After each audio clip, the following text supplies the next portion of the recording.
Hello, and welcome to the Bella Backstage podcast, where we talk about the ins and outs of the entertainment industry.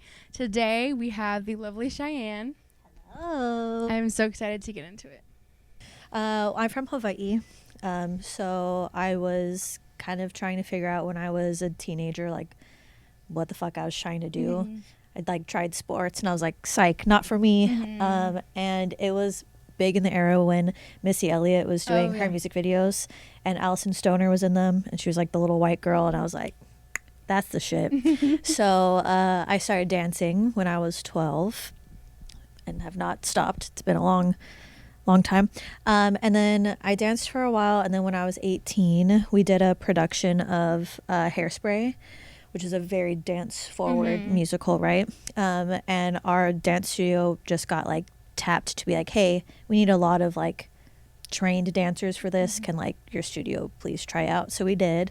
And I was one of the nicest kids, which is the white kids. Shocker. Look at me.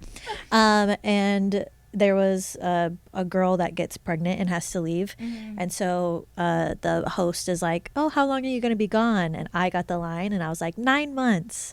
And that was like the first like acting line or speaking line and like anything I ever had. And I was like, oh, that's also the shit. So then that's how I started like navigating into acting. And then I moved to LA about 4 years ago. Oh, wow. And now here I am. How are you liking LA? It's nice because, at least in the dance community in Hawaii, it's like if you are a dancer, you either stop dancing or you move to LA. Those are like kind of the options, really. So we had so many friends. By we, I mean me and my husband. Just saying we, like I'm multiple people. I'm just one. You're welcome. But my husband and I moved out after a lot of our friends had already decided to move out. So we moved out here with like 12 of our friends from our same dance studio that like we had been friends with for like fucking 15 years. So when we moved out, we were so lucky that we had, not only did I have my husband as like a built-in support system, but we had so many friends that there was less of like a culture shock. There was less loneliness. There was like kind of people to keep us grounded. So like while we pursued whatever we were pursuing, we always got to come back to them, which honestly has been really nice, and I think has probably gave me rose-colored glasses for LA a little bit because I had like my family essentially. Yeah, definitely. You know? I feel like out here you gotta like vet people a little longer and be like, oh, they're cool, like friendly, and then if there's like something you actually need to rely on them for, it's like probably a different story. So it was really nice to have that. That's great. So you said you did dance. Did you start in a studio, competition, just at home? How did that come about? I think it's been a long time. But I think there was probably a little bit of time when I was like at home trying to figure it out when I was like a kid. And then my mom was like, yo, you can't just like lock yourself in your room for like an hour and a half at a time and dance. So I did start at a studio, which was like a really small studio that doesn't even exist anymore. And I was only there for about like 6 months. And then I moved to, it's called 24/7 Dance Force, which is like, if you're from Hawaii or know any dancers from there, like there's a good chance that the dancers are from there. Like that is we only have like a community base of dance, because out here there's like community or industry, and community is like the people that do all like the competitions and stuff, and industry is like backup dancers, you know, in layman's terms. That was a really oversimplification, no one get mad at me. But so in Hawaii it was like it's only community dance really, but that studio was like the closest to an industry studio that we had. So I've danced with 24/7 for like 15-ish years. Wow. Yeah. Old. What's your favorite type of dance? I started in like hip hop derivative. Yeah. So not as hip hop as like locking and grooves and breaking, but hip hop like choreography, derivative styles, jazz funk. I had to train in ballet and jazz as like a requirement for the studio. And there's like an emotional quality that I feel like, you know, like if you're thinking of songs, like you have sad songs that you listen to when you just need to have a dramatic cry. But then you might listen to, I don't know, fucking Kendrick Lamar. Besides that, like that's me, is like I'm Kendrick Lamar normally, but sometimes like I need Kelly Clarkson, you know? Yeah. So I do dip into the other styles if I need it. Yeah. I think artists in like specifically, but people in general have that where there's like you lean one way, but then it's like I want that too. I want Avengers Endgame and I want The Notebook, you know. So how is the space out there? Yeah, I think I love my home studio and I love the people. I do think there's like a competitiveness and some overarching like fat phobia and homophobia, like internalized homophobia. I think that infiltrates a lot of spaces. So we weren't saved from that. Like we're still a product of the time society that I was growing up in society, right? I will say that in general, Hawaii has a bigger sense of community. Like we call people like brother and sister, but like sis and brother or whatever, or like our elders or aunties and uncles. We don't say like ma'am and sir, we say yes auntie, yes uncle. Like it's very much more like family based and community oriented, which I do think helped us from being like, or helped us not to be so toxic that it was like miserable. But in performance arts there's always competitiveness. In performance arts there's always fat phobia. In Hawaii, which is weird because it's such a queer community, there's always like not wanting the guys to dance feminine for a while, then we kind of work past that. Not wanting same-sex partners, only opposite-sex partners when they would dance, and we kind of worked through that. But it's been a learning process. So I think that anything that you guys experienced out here, you or Gemma or anyone otherwise, we experienced, even if it was not to such a degree. Yeah, lower scale. Yeah, lower scale. Yeah. I feel like it's kind of a natural progression because you act when you dance, right? You can't just be like, just at all, right? So that was the worst dancing anyone's ever seen, also as that example.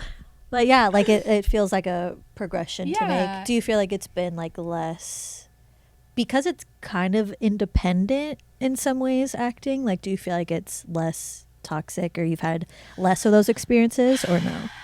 Yes, and to some degree, because acting class when I was younger was very toxic, and everyone was like, well, I'm gonna make it and you're not, and God, and all of this, and I'm like, well, like there's not room for everyone. Yeah, literally. Right. And so I feel like to an extent yes, but also no, because I've met some like amazing people just in entertainment in general, not just in acting. But there's always those people that will say and will be my friend and be there, and then I will get something really great, and then the jealousy will come out. Yeah. And it's hard for me just because I always feel like I'm a person that I'm like, someone comes to me and say, hey, Isabel, like I really want to get into acting, I really want to do this. I'm like, cool, great, like let's talk about it. Yeah. Let's get you in somewhere. I have all these opportunities, like let me open some doors for you, because I never had that. And it's harder now to do that because I have done it, and I have had people like I had to cut out of my life because they would like come to me, basically use their resources, and then like shut it down and not talk to me anymore. So yeah, there's always a couple of those people, but that's just life in general. But yeah, and I've met a lot of great people too. So I think just everywhere in life there's always going to be people that you don't agree with or don't connect with, and just have to deal with. Yeah, unfortunately. I wish we were safe from it in any industry, but it's just kind of it's everywhere. It is everywhere. It's sad. It's sad. I have like there's been people too that like you like reach out to try to like help in some way, and they're like, cool, that's all I needed, and they dip, and you're like, oh cool, I guess like that's fine. But if we had like more community, like because that's how I was raised too, like in the dance community, like of course there's gonna be competitiveness and stuff, but like there's still support. Like if we had just do that, like there's no like finite number of opportunities. Like it's sure you're like look and whatever, but it's just like right place, right time, the people talent at the time, people networking and stuff. It's like there's never gonna be like a you stole a role from me, unless maybe you're at like the top and there's just like 3 redheads and it's fucking Bryce Dallas Howard and whatever the other 2 are. Can't think of any names right now. I'm on the spot. But like that doesn't exist. Like there's no finite like opportunity. learn that. How did you find your way to find your love of acting as well? From Add it into the mess of life. Of the entertainment. Yes, of the entertainment. I had considered doing musical theater, but I can't sing. Oh my God, I can't sing. It's bad. This tone that you're getting out of me is the extent of my range. And so I was like, well, I could try to like only dance and act, but there's very few theater things that are not singing. And even if I could like kind of try to fake it, I just like couldn't bring it to myself to like go on stage and sing fucking happy birthday for an audition and like hope that they booked me as a dancer, you know? So I was like, that seems weird. So I started working, I'm trying to remember that far back because it's been about 10 years since I like started trying to pursue it. But I did start, I believe, with like I met one of my dance director's friends for coffee, and she I think was on like Hawaii 5-0 or a similar show at the time, and we just got coffee and it was kind of like, yeah, you just kind of want to start like taking classes, like joining communities, like if you have an agent, cool, try to find an agent, but like don't do that before you have training. And so I started training with the studio I went to, and they still are operating as Scott Rogers once I was like officially taking classes. And he's like, again, because Hawaii is so small, like he was like where to go. He was like Jason Momoa's acting coach on Baywatch when Jason Momoa was in it, like that kind of person, you know? So he was like, I was like, okay, I feel like you're a trusted resource out here. So yeah, I just started taking his class. I got signed.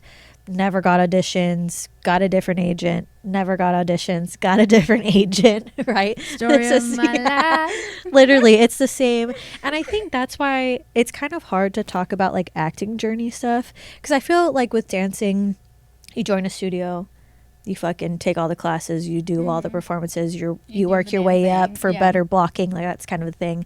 And acting is so much harder, not only to explain, but to like recall, because it's like kind of so like fluid and all over the place. Yeah. Which like I'm sure that you've had the like finding an agent, someone recommending you, cold emailing, like all of the versions, taking this class, that class, auditioning for some weird shit, self-submitting, getting, you know, like so it's all the things. Yeah, it's almost like kind of hard for me to like pinpoint because it's so like I feel like I have been doing it for 10 years, and I feel like I'm still kind of at like the beginning of it. When I first moved, it was the beginning of the pandemic, which that was a choice. Cheyenne, fucking idiot. But so like nothing was open. No one was accepting new talent. Nothing. So it was about a year of like nothing.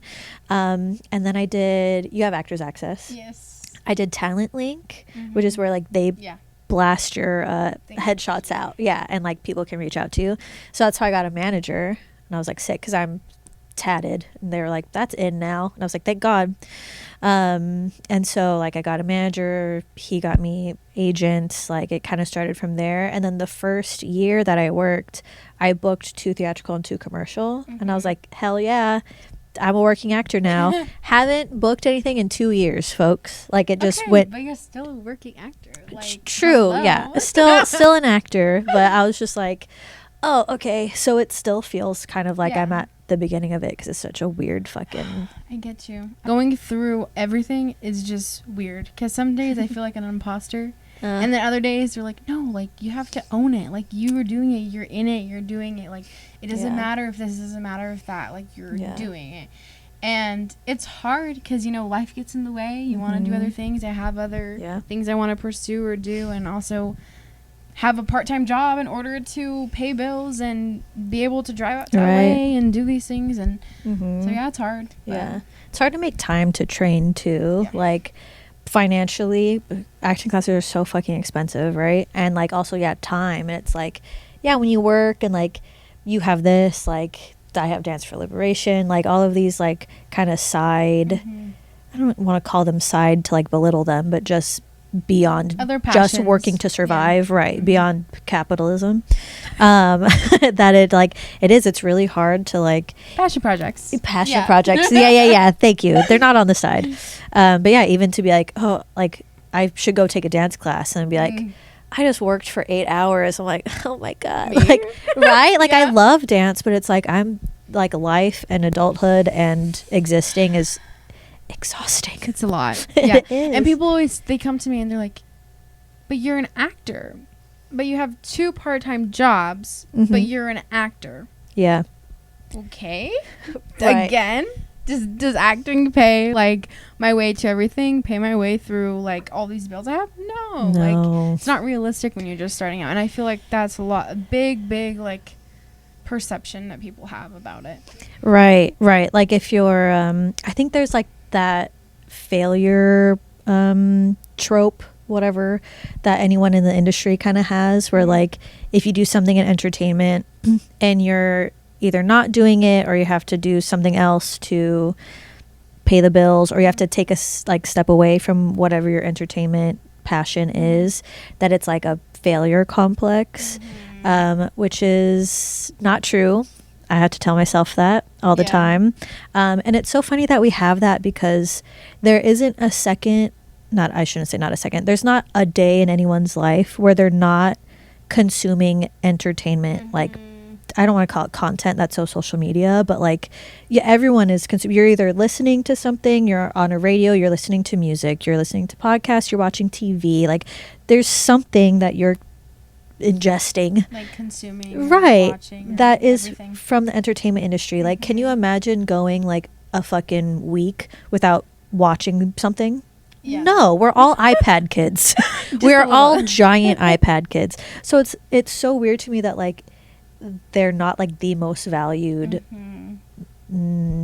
profession in the world, when it's like everyone just fucking eats that shit up all the time. And so for people to be like, oh yeah, well, if you're not like on fucking CBS, then you're a failure. And it's like you're watching people make fucking sourdough bread on TikTok. Like, you don't have to be on any show. Yeah, you know? Exactly. And I feel like it also depends on the why. Like, I've talked to so many people, they're just like, well, it's an outlet for me, or I feel this, I feel that, I help others process emotion, it makes me feel this way, or, you know, whatever their why is. And I think it's so beautiful that we talked about this a little bit on a couple podcasts ago, that we are so like insane for wanting to be rejected all the time and like keep going and being rejected and getting no and told no over and over and over again, just to continue to perform or, you know, do whatever we love. Yeah. I wish that I was as like sensitive and empathetic like that. My reason is because life is so fucking boring. And as an actor, you get to live so much other life, and you don't have real world consequences. No, yeah. Like, actually, when I was younger, the reason why I drove my parents insane, I could not keep one like pastime. Yeah. It was dance, and then it was cheer, and then it was doing flute, and it was doing this and that, and I couldn't just stay in one until acting. And then that's when it finally clicked. When I was younger, I'm like, I want to be a doctor, I want to be a firefighter. This profession I can be whoever, whatever the hell I want. Yeah, absolutely. And then you don't have to do, when you're acting, you're not doing fucking laundry and dishes and worry about paying your bills. I mean, you might be, but not in like a real sense, you know, like you get escapism. You get to experience life that doesn't have any actual like real world consequences, really, you know. And it's I just think this is so like dark and sad all of a sudden, but life's kind of boring a lot of the time, especially because you have to be worried about like you know, like I can't go 160 down the highway for fun. Like, I could kill myself and other people. You're like, and then you have to be like responsible, and that's kind of boring. But like, I mean, right? Yeah. Which is, I'm not gonna go 160 down the highway. No one follow me home, cops. But yeah, like, it's just, you can have so much more life. And I kind of wish that I was like, I just want to feel everything. And I'm like, not really. Not really. I just want to like do more shit, you know? Yeah. That's why I like it. What about you? I think every couple years, I guess, I don't know, there's not a specific timeline, I always like re-fall in love with it in a different way, and then I grow. And so when I was younger, I think it was definitely for the wrong reasons. And I always tell everyone, like, do not get in it because you think you're gonna get famous, or and now I'm like, I love it so much, but I never want to be famous.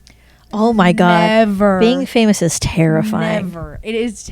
I'm even scared of my like baby little 6,000 followers on Instagram. Like, I'm terrified. Terrified to be on there. And like, it's just scary to me. Like, I always tell like all my friends, I'm like, if I could just do acting for the rest of my life and not be famous, like, that would be great. Like, I like going to the grocery store. Like, I like, just doing little fun little things. So feeling safe. Yeah, my husband asked me that before. He was like, well, do you want to be famous? And I was like, no, but I want to be successful, which I think a lot of people conflate, that they're like, isn't that the same thing? But I think for actors, like, we can probably think of some, but as people not in the acting world, there's a lot of actors that work and have success and stability in their profession and in their craft, but they're not like Margot Robbie or something, like, it's not like they can't go out in the world. And that's what I want. Like, I want people in the industry to like know and trust my craft to hire me and like for me to work regularly and whatever, but I don't want to be like big because it's terrifying. Also, people hate on famous people, and I don't want to deal with that. I like always told everyone, as soon as I like make it, or like make it, whatever the heck that means for me or anyone else, I just want to delete all my social media, like pull an Andrew Garfield. Literally. Just some of the auditions that come through were fucking crazy. And there was one that I actually got, I think I got it through my agency, but also maybe not. Now I can't remember. No, this one I didn't get through my agency, and it was for like a motorcycle gang sort of vibe, and it was literally like, man had written it, obviously from the male gaze. Every chick's like descriptor on Actors Access was like smoking hot, redhead, hyperbole, but it was all sexy, skinny, hot, like all of them. And I was like, okay, but I was like, like, I have a look for like a motorcycle thing. I was like, it's obviously by a man, like, let me just submit, let me see it. Every single line was like innuendo, like every like bit of dialogue was innuendo.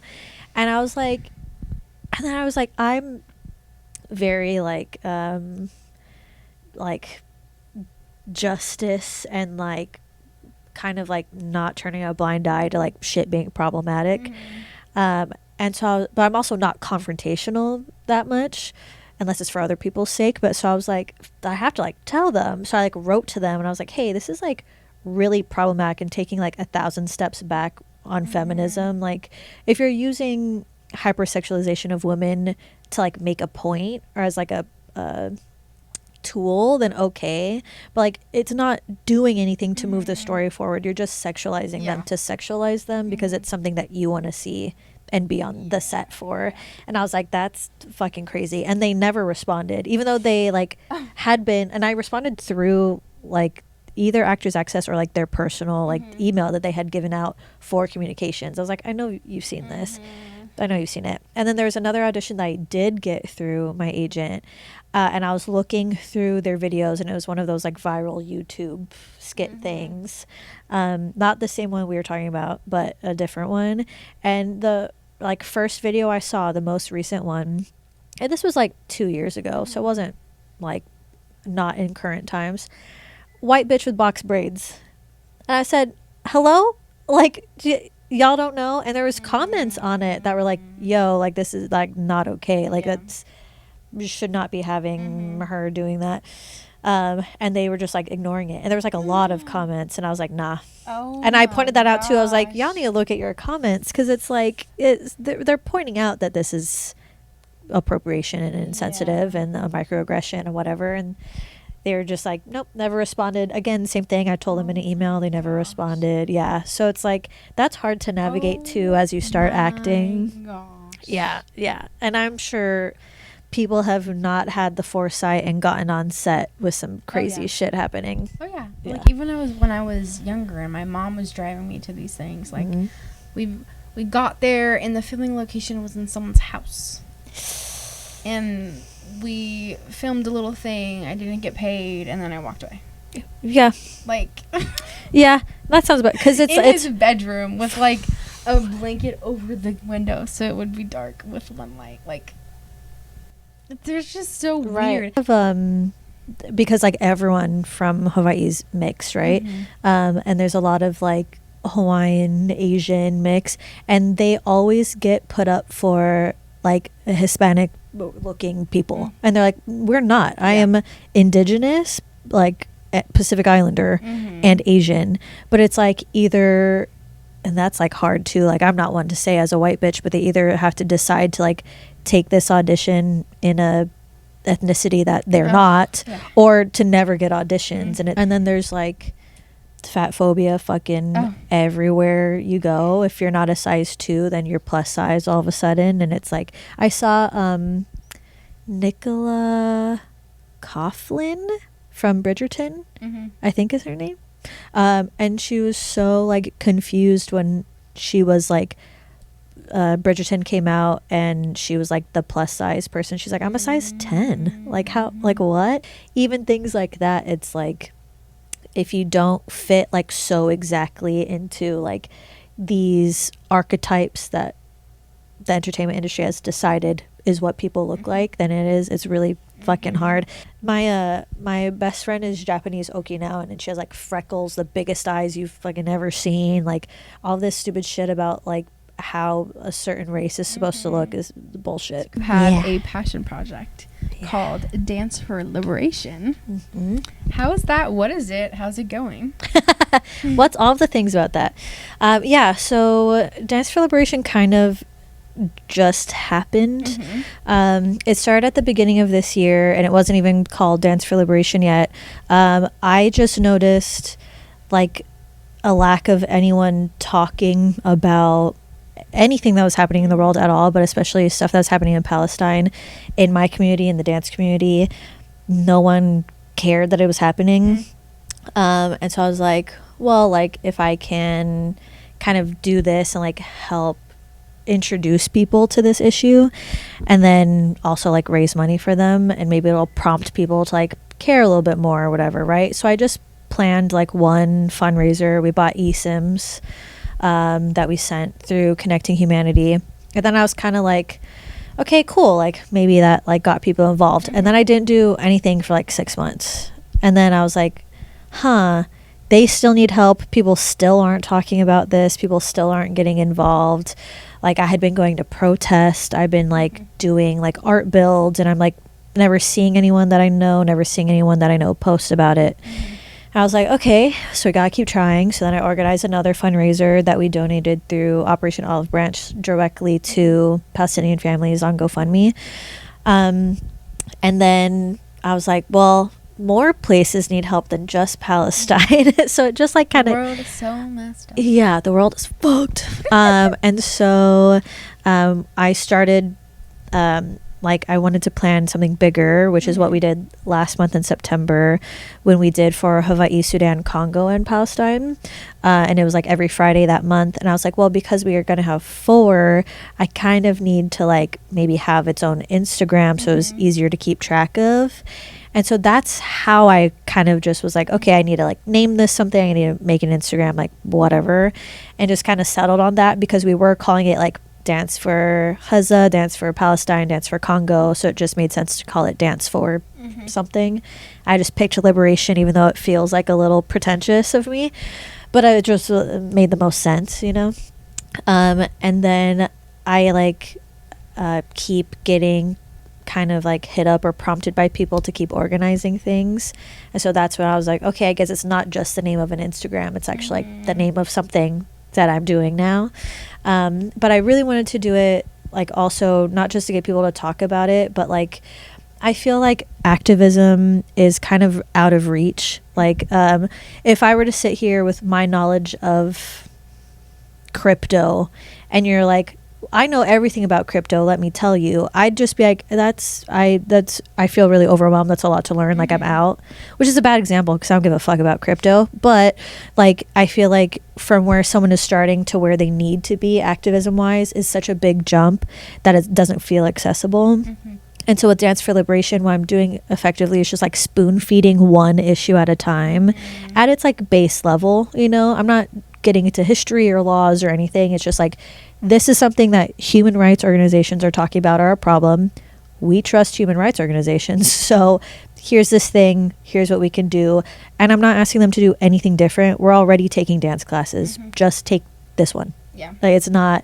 And so it's so like the first step. It's like, just giving one new piece of information, but not really requiring a different action to make it feel like more accessible and to get more people involved. And so I just wanted it to be like no like barriers to entry for the dance community. And so now it's like actually a thing. Like I guess by the time this airs, we would have had one for displaced people in Africa at Snow Globe, which is in like the Whittier area. Lebanon is being bombed right now. Lebanon's probably going to be the next one. Like, it's just going to keep happening. So, come take class, please. I think it's so wonderful and so powerful and brave of you to finally do something about it in your community and your path of entertainment and bring that into what you love. So, congratulations. Thank you. Where can everyone find you on Instagram, personal and Dance for Liberation? Yes, I am on Instagram and TikTok at Cheyenne Amber. And then Dance for Liberation on TikTok and dance_for_liberation on Instagram because the other one was taken. Thanks, Instagram. Thank you so much for watching or listening to the Bella Backstage podcast. We will catch you in 2 weeks. See you there. Just do one thing a day that's not self-centered. There's your ultimatum. One thing. I believe in you. You got this.